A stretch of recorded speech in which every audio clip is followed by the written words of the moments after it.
In 2020, the EU stated its commitments to becoming a carbon-neutral economy by 2050. To achieve this goal, the EU needs to make serious changes in all areas of the economy. What steps does it need to take? What building blocks has the EU proposed in order to achieve the energy transition? The learning objective for today is to discuss the necessary steps to be taken to achieve the EU's 2050 energy transition goals. Recently, the EU has set itself some ambitious targets in its efforts to achieve the energy transition. These include aiming to become a climate-neutral economy by 2050, to reduce greenhouse gas emissions by 55% compared to 1990 levels by 2030, increasing renewable generation in the energy mix to 32% by 2030, and to follow the Paris Climate Agreement's efforts to limit global warming to 1.5 degrees above pre-industrial levels. So how will the EU meet these goals? The European Green New Deal of 2020 lays out some of the building blocks needed to achieve a carbon-neutral EU in 2050. These include increasing climate ambition, supplying clean energy and carbon-free mobility, mobilising industry, and designing a fairer food system. These building blocks will be similar all over the world, although for many countries in the global south, supplying basic needs like electricity and clean water will be a higher priority. The first step we will look at is the need for increased climate ambition. Despite considerable efforts, the current policies to reduce greenhouse gas emissions are not enough to meet the Paris Climate Agreement goals. Even with these policies, the world will still reach temperatures of 3 to 3.4 degrees above pre-industrial levels, which could have disastrous effects on the planet.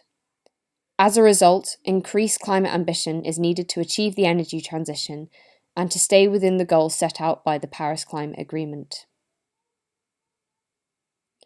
The EU also aims to change the industry sector. Currently, industry contributes to 25% of energy usage in the EU and produces 20% of greenhouse gas emissions. Thus, it is an important part of the energy transition.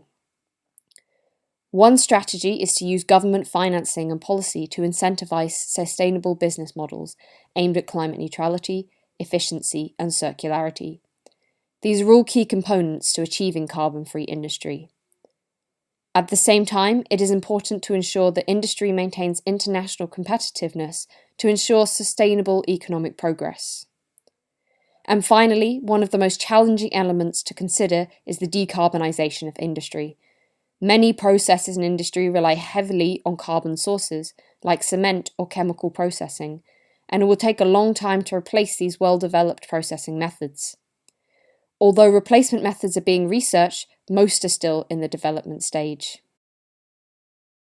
Mobility is another huge area of energy consumption that requires tackling as a part of the energy transition. Transport makes up 31% of EU energy consumption, whilst producing 21% of greenhouse gases. Different areas of mobility require different solutions for decarbonisation. Aviation is especially difficult. An alternative, carbon-neutral fuel is still far away from realisation, and current flight prices mean consumers use flights freely, even for shorter journeys. While alternative fuels are being developed, it may be possible to reduce the number of flights by making alternative forms of transport, such as trains, more easily accessible. Shipping is another issue. Currently, shipping fuel uses the most polluting part of the oil barrel, as it is burnt in international waters. However, alternative fuels are currently being researched to replace this. Closer to home, there needs to be a wider deployment of zero-emission vehicles and electric vehicle charging structure across the EU.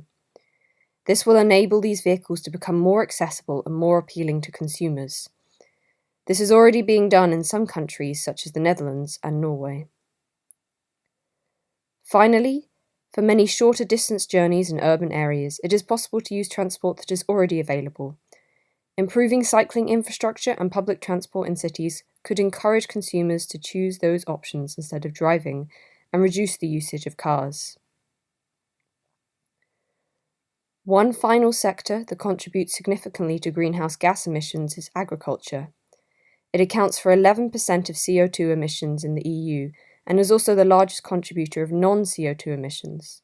We have all heard how farming cows produces a lot of methane, for example, as does rice crops and also over-fertilization of soils. To combat this, the EU is introducing the Farm to Fork strategy. This strategy will promote sustainable practices in farming, like organic farming, and incentivize farmers to transition towards these more sustainable practices in a fair and economic way. In addition, the EU will present initiatives to improve efficiency in farming and food processing, as well as incorporating new zero-carbon technologies. Finally, the EU aims to reduce food waste throughout the food production chain.